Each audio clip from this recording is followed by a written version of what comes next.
We are holding on Yud Beis Amid Beis. Shabbos is Daf is Yud Gimel, and we will try to get as far as we can in the stuff.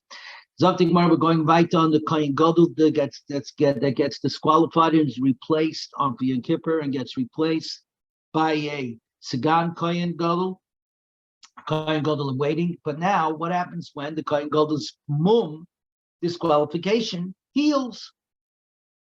Now, does he take his job back? So, says the Gemara, when holding 12b2, left bottom of right hand corner in the art scroll, Yud Beis Amid Beis. If a temporary disqualification psul occurs in the incumbent Kohen Gadol, and they appoint a different Kohen Gadol to serve on Yom Kippur. The original Kohen Gadol, when the mum fixes itself up and becomes fit again, returns to his avodah and he displaces the replacement. 12b3. Shani, the second one, who was in as Kohen Gadol for a very short period of time, Kol mitzvahs kahuna gedola alav, all the mitzvahs of the kahuna gedola is upon him, which means he cannot let his hair grow too long, he's not allowed to rip his clothes in the morning, he's not allowed to marry a divorced woman, he cannot marry a widow, and he must go in the 8 begodim in the 8 begodim. Divrei Rab Meir, Rabbi Yosi Aimer. The first goes back to the avodah, like we said. As soon as he becomes fit again, he takes back his job. He doesn't lose his job. Shani ain't a royal loyal Kohen Gadol, but loyal Kohen Hedit. The Shani is no good. Can no longer do the job of the Kohen Gadol because we now have a Kohen Gadol, but he no longer go back to being a Kohen Hedit because he's already done the work of a Kohen Gadol, and the rule is Malam B'Kodesh Maridin. You go up in holiness and you don't go down. Amar Rabbi Yosef, and Rabbi Yosef brings a right to his point of view that the Kohen, this replacement Kohen, is stuck in no man's land, can no longer be the Kohen Gadol, but can no longer do the avodah of a regular Kohen. Ma'aseh ben Yosef ben Elam b'Tzipori. There was a Ma'aseh with Rabbi Yosef ben Elam b'Tzipori. She will like psul b'Kohen Gadol meaning a tachta, in which a disqualification happened to the Kohen Gadol, and they put Yosef ben Elam in his stead. V'amru chachamim, and the chachamim said, Rish and Chayzel Avodah, the first Kohen Gadol, when he healed from his psul, goes back. Shani, that means Yosef ben Elam, and the royal the Kohen Gadol, the Kohen Hedit. Kohen Gadol Mishum Eva.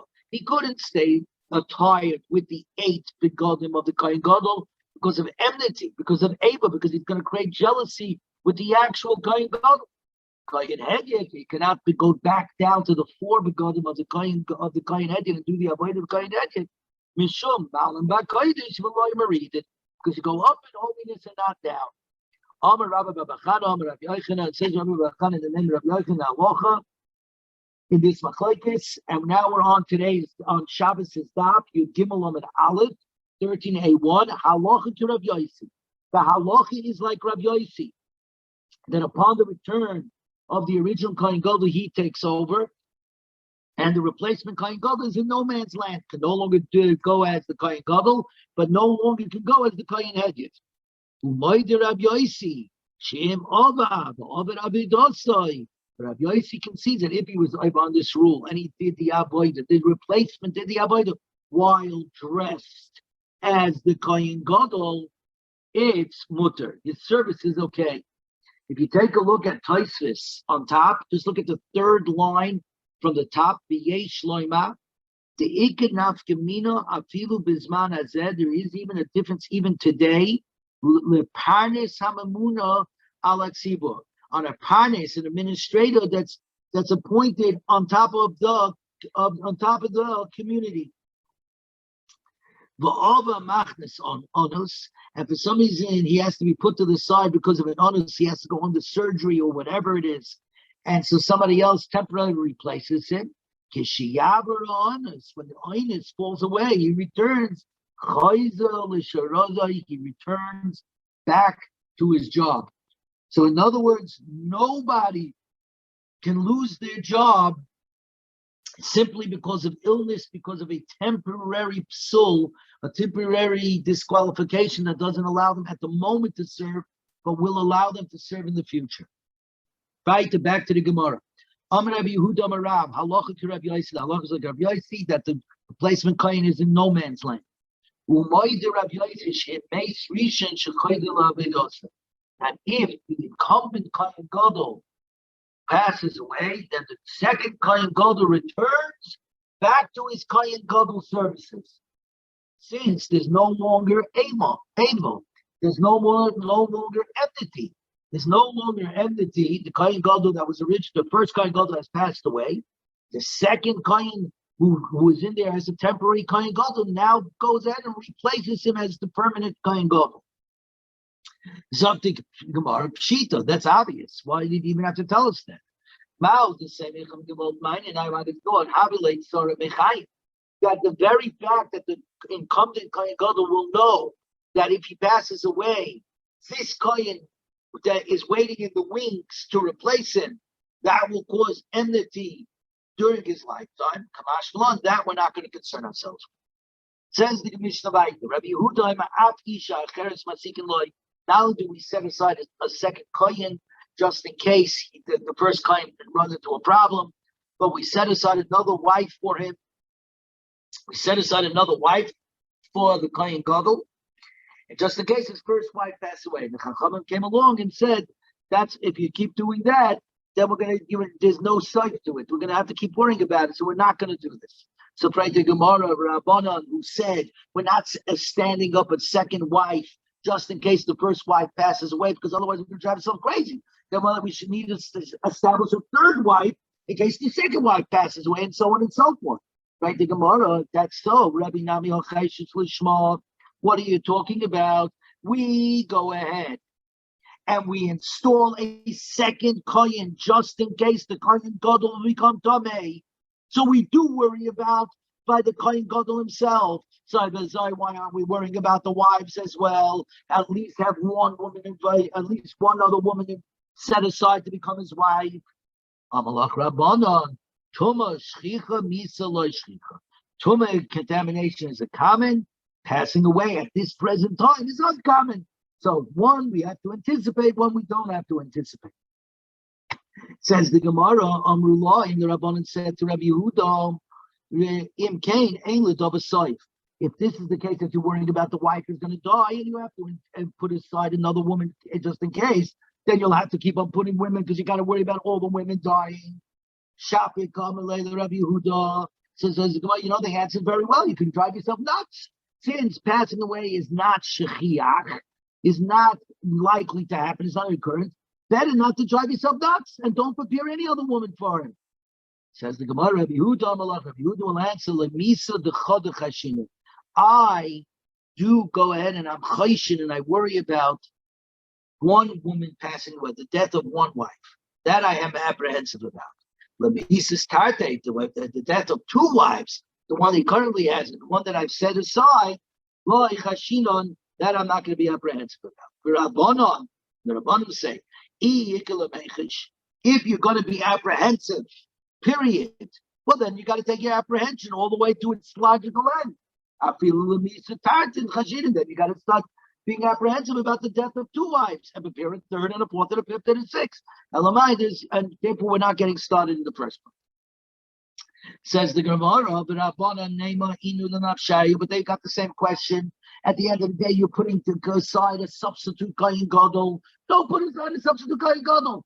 Come on, nothing is going to happen. You're sequestering the kohen gadol, right? So what do you need to put a secondary, a substitute kohen gadol in place?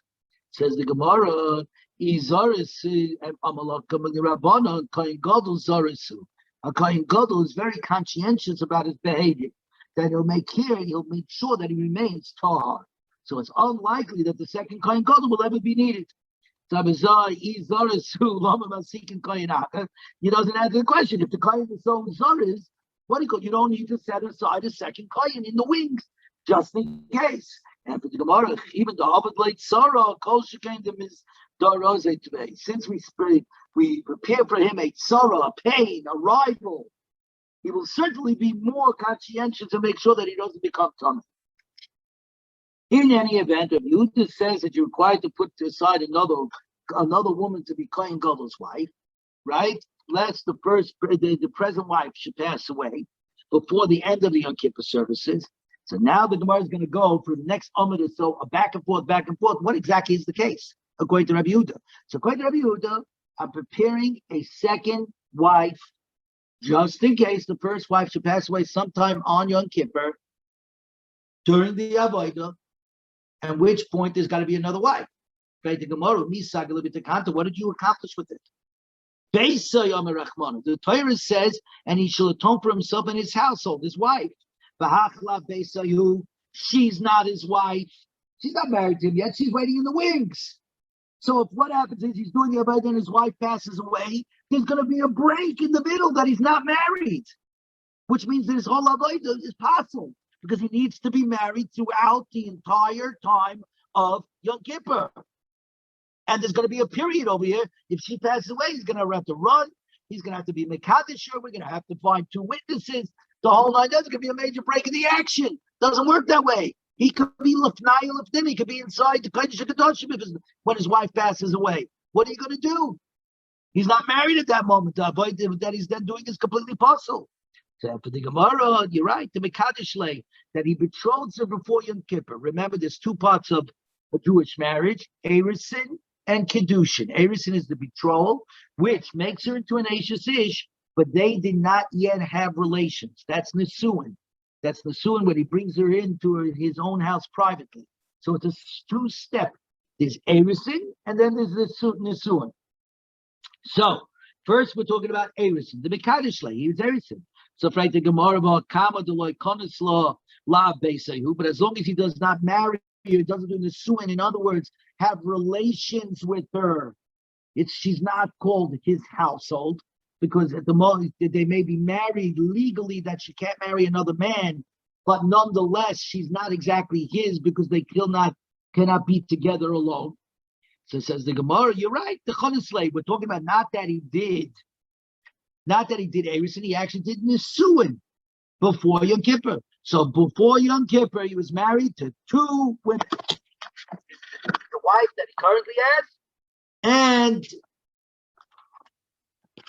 that he currently has, and the replacement wife who he now married before Yom Kippur to make sure that he's always covered.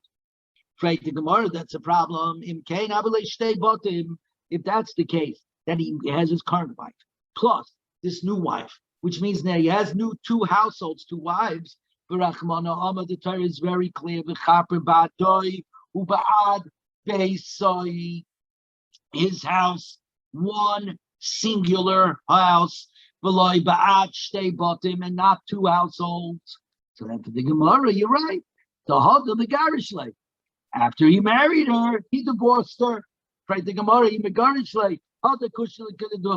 Then we're back to the same place. If he married her before Yom Kippur, divorced her, he's back to 1 wife. And now if he gets to what he called, and now if she passes away, right? Now what's the problem? Not only that, he can't even take her back because Machzor B'Gerut Shosai, which is no good for a Kohen Gadol, but put that inside. He's not married again. The Gemara, Lloyd Tzaricha, and we're going to go back and forth on this line for the next 10 minutes. Lloyd Tzaricha, the Megarshalai al tonight, that he divorced her conditionally. To Amalei, he said to her, Hareza Gitach, this is your get, Amanasha Tamusi, that you die before the end of Yom Kippur. That if you die before the end of Yom Kippur, Lamafreya, retroactively, it's a get from this moment on. So this way he's covering himself. Right? The Gemara of the divorced wife will not die. And of course the other wife will not, and his original wife will not die. But then he'll be married the entire year, give it to 2 women. It's only if she dies, you don't get a problem. Right? But if she doesn't die and she's married to 2 people, and the odds are he's going to remain married to 2 people, and you run into the problem of Beisai, of only 1 house, not 2 houses. So Gemara says, I'll give you another possibility. This is your get on the condition that you don't die by the end of Yom Kippur. Eli Misa, if she does not die and the other wife doesn't die, okay, then she's divorced on the terms of the get, and he's good. Because then Lemafreya retroactively, she lived till the end of Yom Kippur, and retroactively she wasn't his wife from the beginning of when the get was given right before Yom Kippur. But if the divorced wife, i.e. the second wife, dies, kaimahach, then the other one, and then the misalah kaimahach. And if she does die, then the original wife is still alive, so he's still married. So everything works out. Something about that doesn't work out. But perhaps the wife, the second wife that he's divorcing on condition, it does not pass away. If that's the case, it's a good get, because the condition was this is a get on the assumption that you do not pass away on Yom Kippur. But what happens if the other wife, the original wife, does pass away on Yom Kippur, become level bias? Then it turns out retroactively he didn't have a household on Yom Kippur. His original wife passed away. The second wife that he's divorcing on Manas, that she lives through if she lives through the whole Yom Kippur, lives through the whole Yom Kippur. So it turns out, therefore, that she is retroactively divorced from the moment she gave the get, that she got the get right before Yom Kippur. So it turns out on the whole Yom Kippur he didn't have a wife, which is no good. He needs Pesach. So this can't be the answer. 13A3. Yud Gimel A3. Elo diomale amnash tomus achas miket. This is your get on the condition that one of you, my original wife, or you, passes away before the end of Yom Kippur. If the divorced wife, the second wife, passes away, the undivorced wife remains. The original wife remains. And no good. He's got one wife. And if the other way, if the original wife passes away, the divorced wife remains. So it's good. So that's the word, no good.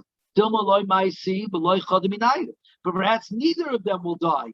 And then the condition on the divorce won't be met.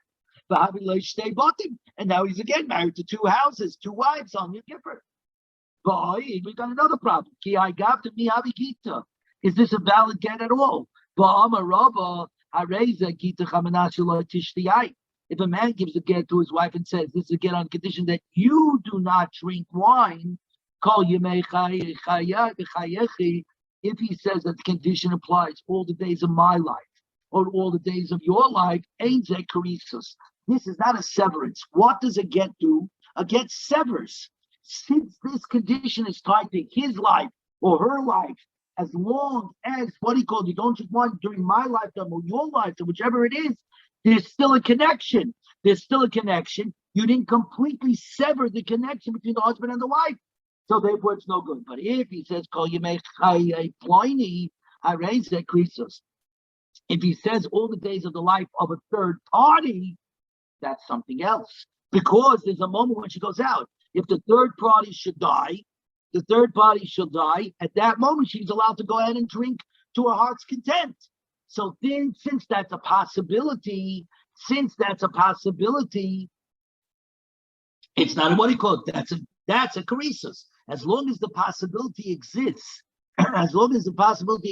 that at one point you will be free to go ahead and drink, that's a charesis. Mashiach, in the other case, where the husband says, on my life, all the days of my life, all the days of your life, well, that means one of them is going to die.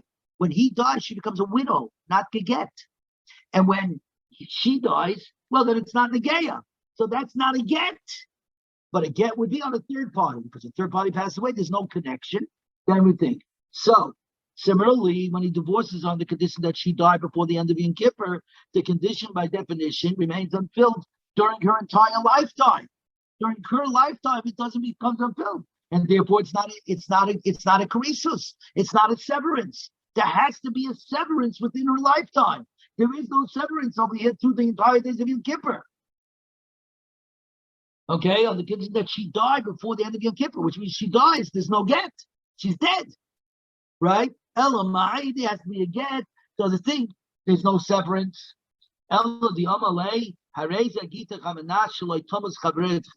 This is a get that your fellow wife does not die, the first wife. If the fellow wife, the divorced wife, does not die, she's divorced from the moment that the get was given before Yom Kippur. And if the first one dies, then this one now remains and is not a get. Says the Gemara, no good. But perhaps the original wife, the first wife, will die in the middle of the service, the Igla Milsa, and it will become an Igla Milsa, will become revealed. We are now on Yud Gimel Amid Beis, 13b1. Igla Milsa Lemafreya, it will then become retroactively revealed the Gita Holav Gita, that this one's get is not a get, since it was contingent on the first wife not dying. Then it turns out that he did the avodah with two houses. In the morning, that first wife was alive, and the second wife is actually not beget because ultimately she passes away, and it turns out that ultimately the first wife passes away, so the second one was never beget. So that whole time in the morning when the two of them were still there, it turns out he was doing the avodah for two people. Ella the Amalei Harei Zagita Chamanash Thomas Chabrecha. That you get on condition that my original wife dies. Says the Gemara, no good. So perhaps the fellow wife will die. But it turns out it's a good get. Become bias. Then he has nobody. Then just the opposite. He's serving with no wife whatsoever. So this is no good. Ella, the Garish Leilahu Tavai. He divorces both wives, Rachel and Leah. To one he says, this is your get on the condition that the other wife does not die. And to the other one he says, that you do not enter a shul on Yom Kippur. Says the Gemara, this doesn't solve the problem. Number one, maybe the other wife, the second wife, will not pass away. And she, this one who did not pass away, will not go to shul on Yom Kippur. And then you got a get of each of them is a valid get. Because one, what he called, did not go into shul, so it turns out my prayer she was to get. And the other one will not pass away, so that's a get. If that's the case, then it remains kamlei deloy bias. He's got nobody, he's got no wives. Retroactive, it's going to be clear that he was never married on Yom Kippur. So says the Gemara, like this. This is you get on condition that your fellow wife does not pass away. Okay, that the second wife does not pass away. To the second one, he says, this you get on the condition that I will enter a shul on Yom Kippur. If one should die, the other one remains married. And if the other one dies, the other one remains married. What are you going to say? You're going to say that one of the wives will die in the middle of the service, and it will be rich. We have to perform the service for two households. Because again, since Leah died, Rachel's divorce became invalidated. And since Leah was alive at the beginning of the Avodah, it will have been turned that if a part of the Avodah, the early part of the day Avodah, he was married to both women.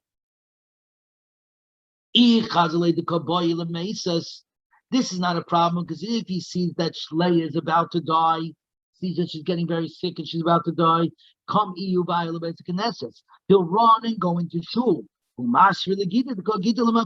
will turn out that one get is a get retroactively. The one who's about to pass away is get is retroactive. So it will turn out that retroactively, what he was only really married to one woman. Okay, fine. Says the Gemara, Maskipla, we're now on 13b2. Maskipla Rav Asi B Tamer Rav Aviro Elamayata, but according to this, Shnei Yivamois, this again is the case of where somebody was married to a man. And this man passed away and they didn't have children, and this man leaves over a brother. There's a mitzvah for the brother to take the wife as a yibum, lahakim shem achim, to rise up the name of his brother. Now, what happens if the guy was married to two wives? Okay, originally the guy was two wives and neither wife had children. So now they both fall to yibum. Only one of them has to go to yibum to the brother. Only one could go to the brother, and the second one is then free to marry anybody else. But it has to take place. So says the Gemara,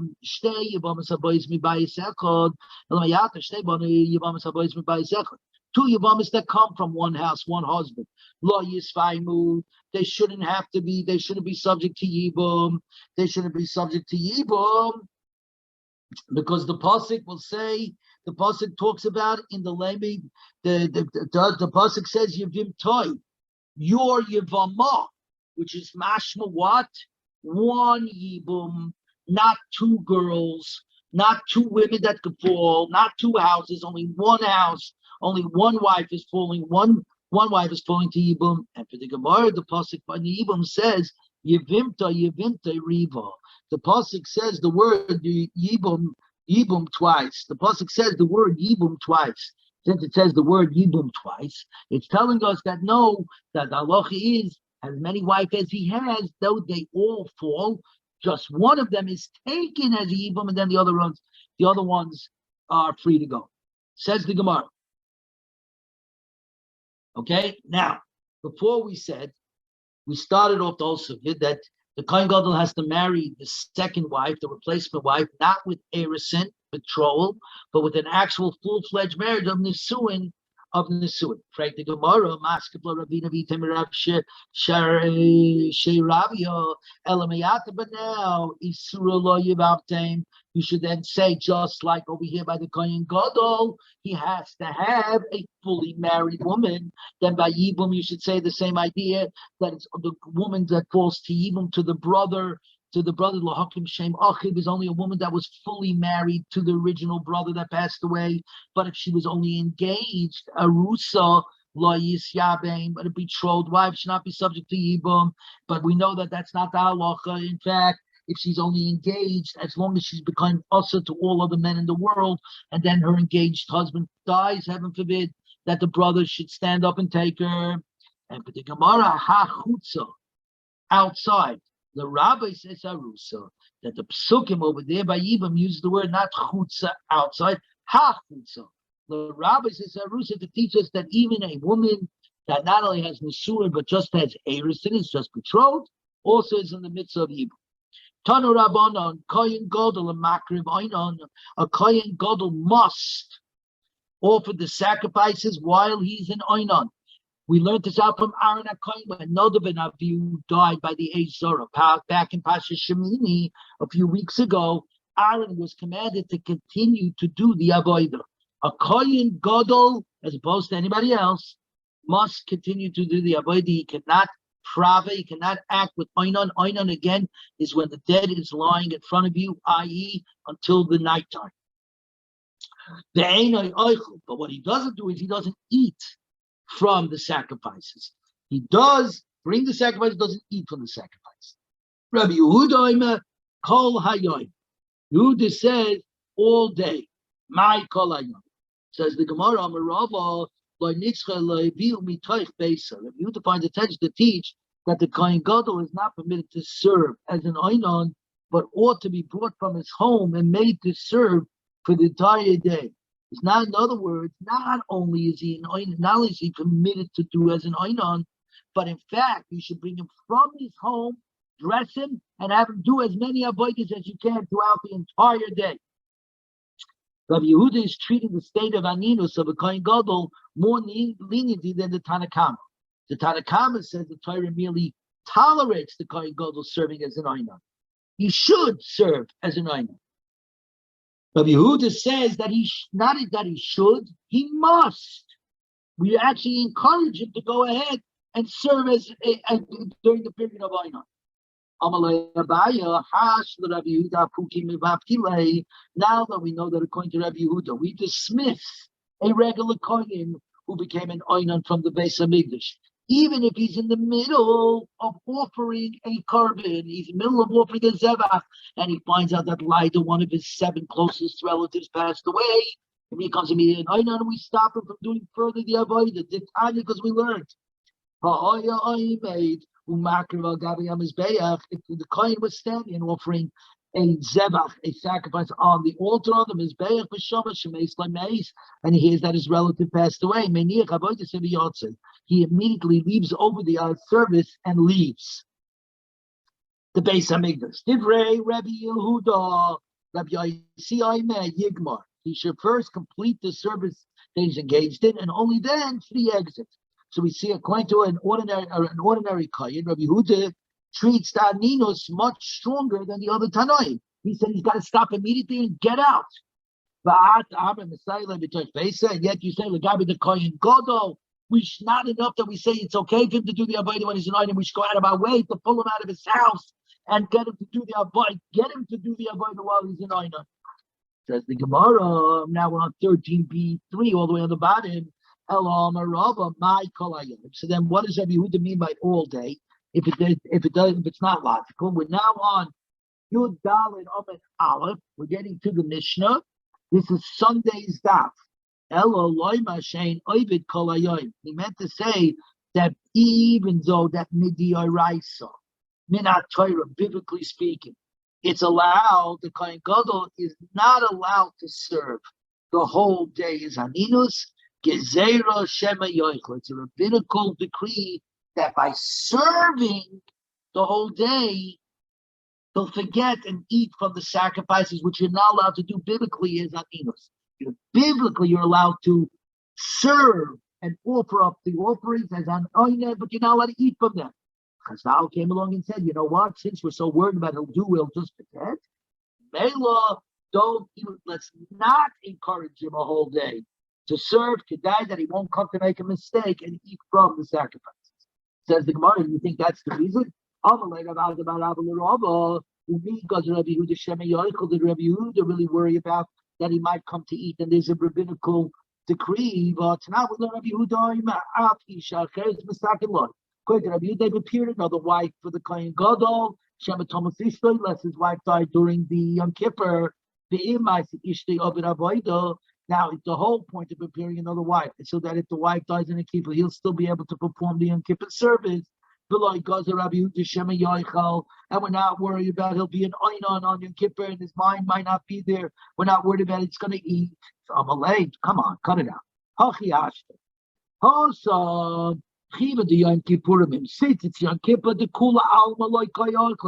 Everybody is not allowed to eat. It's a fast day. He's not going to come to eat. Even if he's an Einon, his mind is not going to get so famished that he's going to come to eat.